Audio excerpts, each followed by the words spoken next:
Hey YouTube, Joeboy here. So, One Piece chapter 1072 is out. If you guys haven't checked out that chapter yet, I suggest that you do so because I will be spoiling you.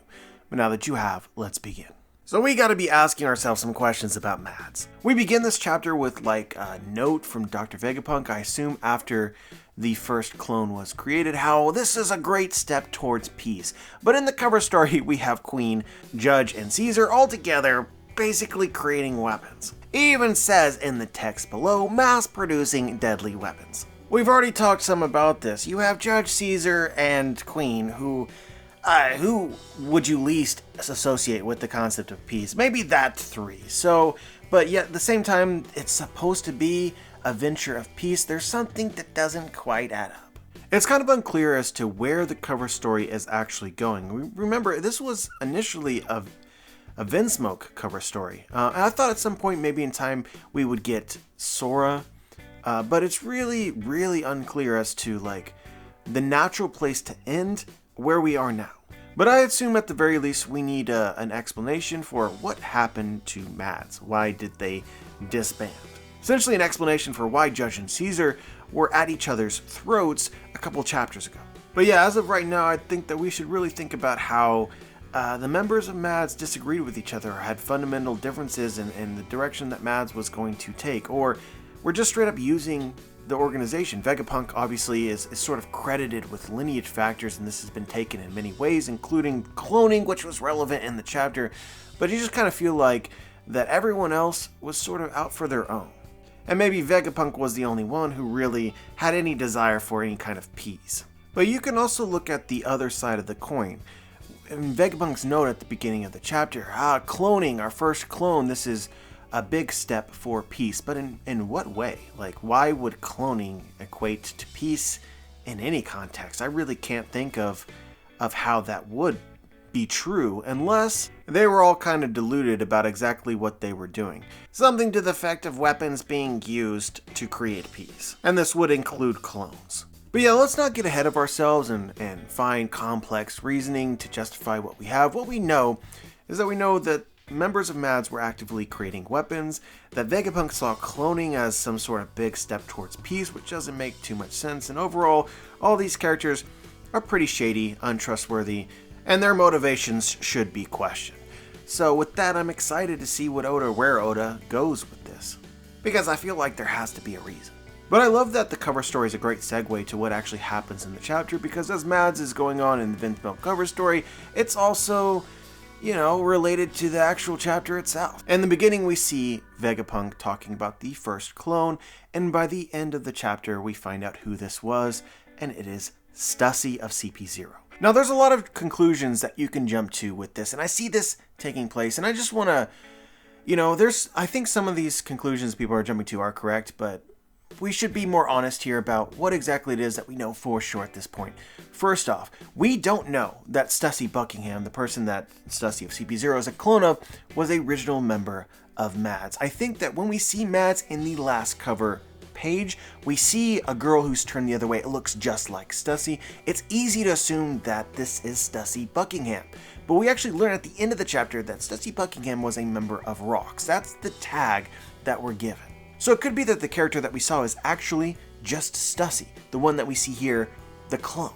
And Mads clones somebody who is not actually a member of Mads. The only reason that I point this out is one of my issues with Stussy as a member of Mads is that there's really no science associated with her. When we look at every other former member of Mads, pretty much assuming that Vegapunk is like the top of the top. He's the best, right? Well, the ones below him, Caesar, Judge, and Queen, are the next best pretty much in the entire world, and we see in the present storyline, they've remained committed to the pursuit of science for the last however long it's been.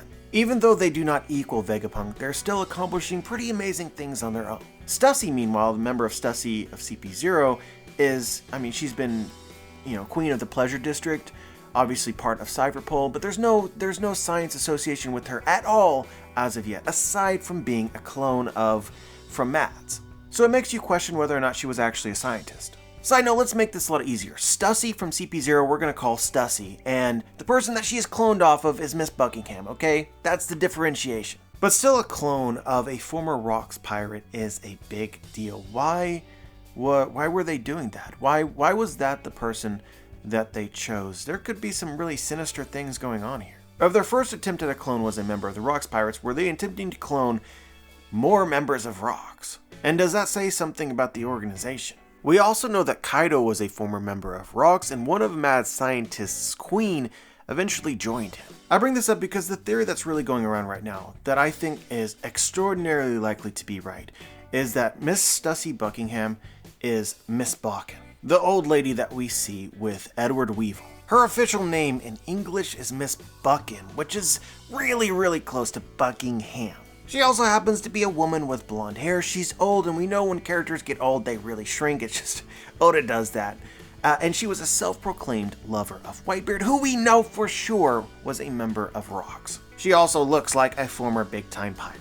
And I believe that it was confirmed in chapter 909 that she was on the same ship as Whitebeard 40 years ago, so you put the timeline together. So all of this fits way too well. And she travels with Edward Weevil, who she calls Whitebeard's son, which is a very dubious claim when you look at him, but now is much more interesting.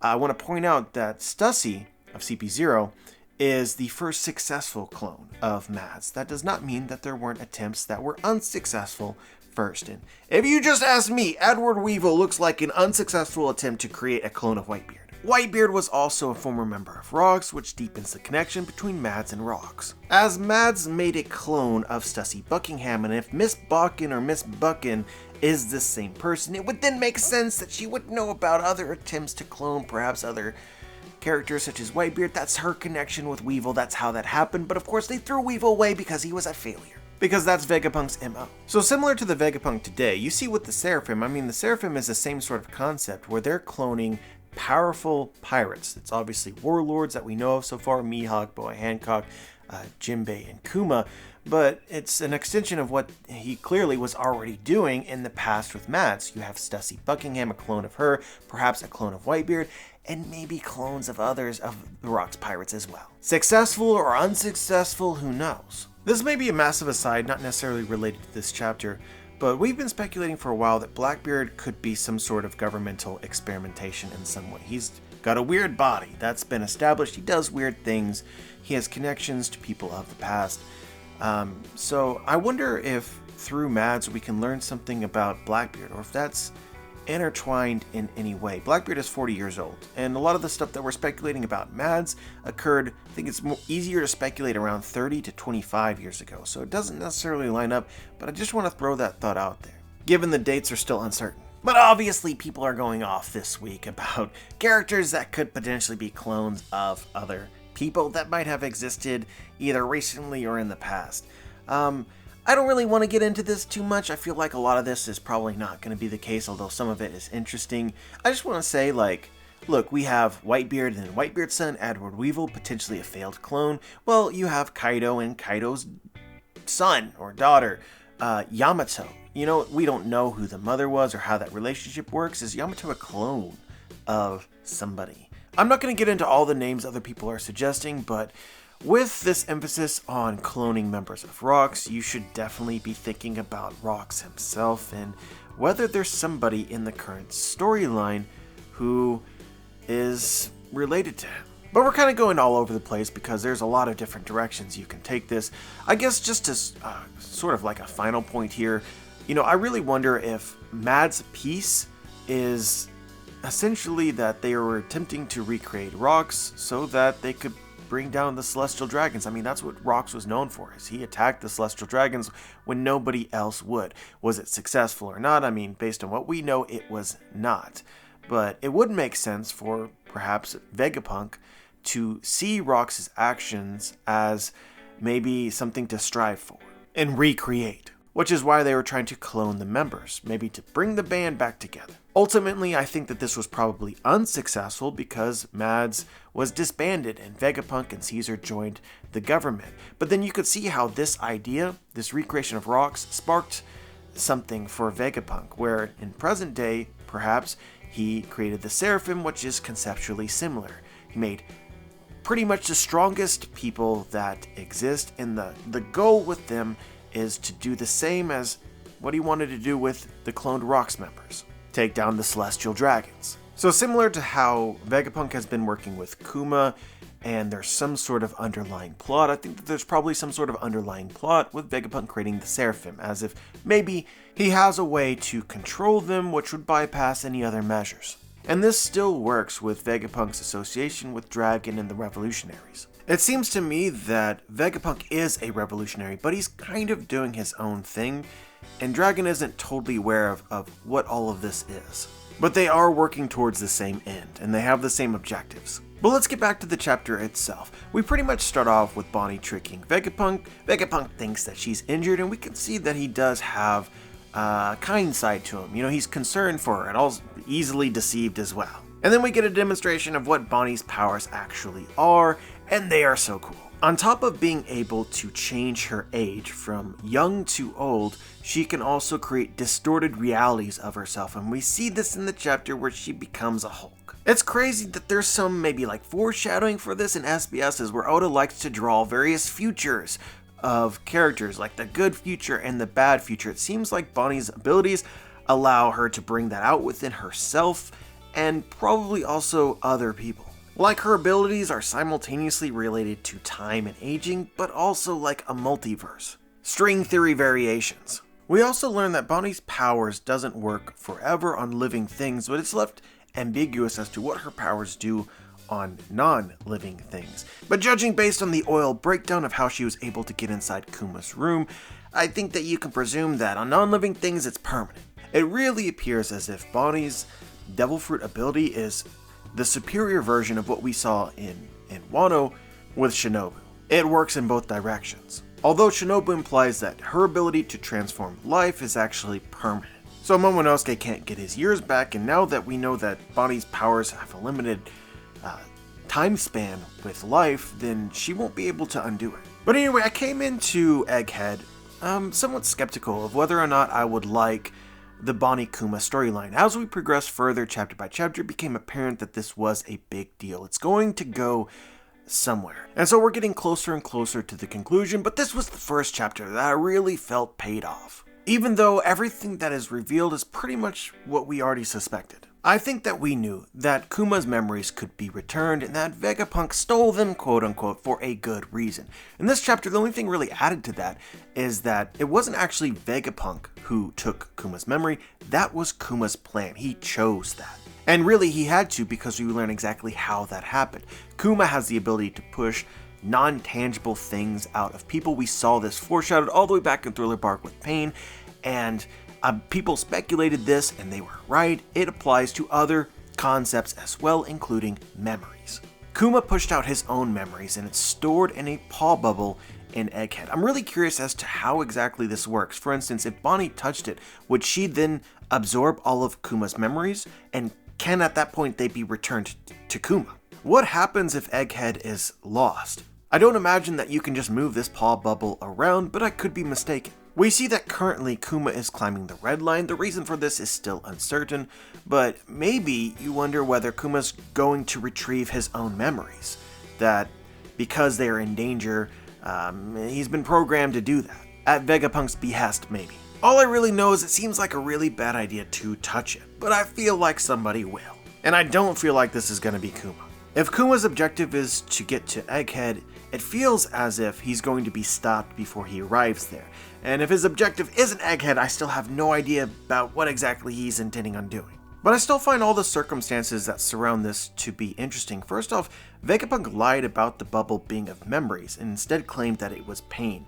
It just so happened that Bonnie knows how Kuma's powers work, so she knew immediately. But how does it serve Vegapunk to lie about it? As you guys probably know, I'm very tempted to go down the rabbit hole of Vegapunk being morally gray, and it is interesting that you can make the argument from what we're given in the chapter, because Vegapunk is pretty desperate for Kuma to use his powers on himself. So it's like, well, did this just happen? And then Vegapunk was like, haha, I have your memories now. And then decide not to give them back, for instance, and just lie about it. At the same time, we know that Kuma didn't lose all of his memories in one go. It seemed to be somewhat of a progressive process, because when we first meet Kuma, there's still some of him left. It isn't until Marineford that Kuma lose the entirety of himself, but given that I think that it occurred in steps, then Kuma had to know what he was doing, so he wasn't misled, I don't think. Vegapunk wasn't lying to him.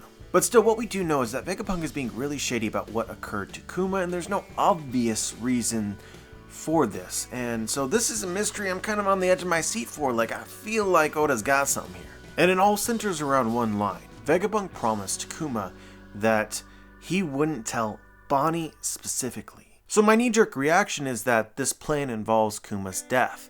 So that's why Bonnie can't know. She's his daughter, and she would try to stop him from doing something important if it involved his death. But at the same time, this doesn't jive with me because you've saved Kuma's memories, right? So the whole plan should be is that you win, something happens, whatever, he gets his memories back happily ever after. So if he's supposed to die, it doesn't necessarily make any sense. I'm really just going to leave this as an open-ended question. I'm sure that everything about this makes sense, but I'm not sure that I can make sense of it right now. All I can be is excited. But before we move on from Kuma, I just want to highlight that it's not just that he can push out pain or memories. Another thing brought up specifically was imagination. And for me, imagination is very close borderline to something like dreams or will or desire. They've also compared what Kuma's removing as like the soul as well. I have very little doubt that this is going to come up. And if inside of Kuma's paw bubble, it's not just his memories, but also his will or his self, anybody who absorbs it would be straight up inheriting his will, which, I mean, phrasing it like that way can matter. You also really start to wonder about who had this devil fruit before Kuma and what other things could be stored long term that we might stumble upon eventually. Straight up, I wonder if the Void Sentry could have been erased using the Paw fruit, pushing out memories of countless people and then stored somewhere secret. Or perhaps you could wonder about things like poneglyphs. We know poneglyphs have voices and they tell a story without you even needing to read the characters on them. Could there be some kind of ancient connection between poneglyphs and Kuma's powers? He pushed out souls or wills of people and then placed it within objects, poneglyphs, so that they could tell their story. But I am just spitballing, this is all fascinating. We then pan back to the Strads and they're assessing the battle that's taking place outside of the command center between Zoro, Brook, as well as Cypher Pole and the Seraphim. At first it looks like that Zoro and Brook have the upper hand because Zoro's a beast and they're going up against Cypher Pole. There's only 3 members of Cypher Pole, but then Vegapunk's like, wait, no, they brought the Seraphim with them or the Seraphim came on their own, and that's probably going to be a problem. And lo and behold, before Vegapunk gets the chance to come out and take control of the Seraphim, Lucci orders them to destroy the tower that they are in. And then we have a pretty massive twist, which I don't really believe anybody was expecting, but if you were expecting, good on you. Stussy is revealed to be the first successful clone experiment of Mads, simultaneously is revealed to have some sort of bat or vampire type abilities, and she betrays Cypher. So I'm curious as to what everyone else thinks about this because it was not clear, or it was not fact. But I assume that the person that Vegapunk contacted in the last chapter, the one that was secret and that revealing herself could have fallout or consequences, that was Stussy. Are we thinking this now, or are we still thinking that it's somebody else? Because if Stussy is loyal to Vegapunk, as the first clone that makes a ton of sense, then you would assume that Vegapunk would have known this all along, right? Would know that Stussy was there and in a pinch could utilize her to help escape. So, as the only person that Vegapunk contacted that he seemed to have as like a backup plan was the mysterious person that he contacted via Dindin Mushi, I assume that that was Stussy. It also now makes a ton of sense how Vegapunk anticipated what was about to happen because Stussy was literally ordered to go get Vegapunk. So if she's loyal to him, then he would know that. So the call at the beginning between Shaka and Dragon, like I might die soon, right? That now has major justification. So yeah, there could be more to this, or this could be exactly what happened. Either way, this was an incredible twist. I loved it a lot. It also really expands Vegapunk for me because Stussy is literally a member of CP0. She's been involved in the underground, countless other places. She should know a whole lot about everything that the world government wants to keep secret. I assume then, right, we're discovering that Stussy was the first successful clone of Mads, that the government actually never knew this. So she was always a plant by Vegapunk, which is just, it is incredible. It truly is freaking incredible. Vegapunk wins the game. Now, of course, events still need to unfold here in Egghead. I assume that there's going to be some more twists before we get to the end. There was also a promise from Kizaru that if they tried to escape, that they had another thing coming, that there was, the Marines had a plan of some sort, so I'm curious about all of that. Will Vegapunk survive is still a question for me, but up until this point in time, I think Vegapunk played it. It's just, this is kind of top tier level thinking that you would expect from a genius, and the fact that Oda wrote it like that, and then brought it together here with Stussy, mind blown. You guys know that as major things change, I try to make a prediction about, what's the near future, where are we going from here, how's everything gonna add up, but I'm literally mind shattered, and I feel like so much is possible at this moment, it's overwhelming to even think about. So for now, I'm just gonna sit back and enjoy. For me, you can really break down the whole chapter with the reveal at the end. That was the big selling point of it, and in my opinion, it was pretty masterful. It is really tough to have an unexpected reveal that satisfies so many different lingering mysteries. And this did it. And somehow Oda also managed to almost time this perfectly with what's going on with the cover story as well, which is Chef's Kiss. But anyway, I've had a really long weekend. I posted on my community tab that my father passed away a couple weeks ago. It's been slow trying to get back into the grind of YouTube and doing things on time. I apologize that this review is late. It's also really hectic. It's not my best review, I don't think. But I still hope that it was interesting, and I'm definitely excited for the chapters to come, so I appreciate everyone's patience. Just as an update for the Booms, Volume 2 will be coming out on March 17th. That date is locked in. I'll let you guys know when there's links for pre-order and such. You can already pre-order the ebook, but not the physical book yet, but that is announced. It's ready to go, Volume 2, and I'm hoping that Volume 3 will then be shortly afterwards. So that you have more of that for those of you who've read it. Hope you enjoy how the story continues, and stakes will only escalate. But yeah, like the video, subscribe, click the bell to be notified, join the squad, and as always guys, have a wonderful day.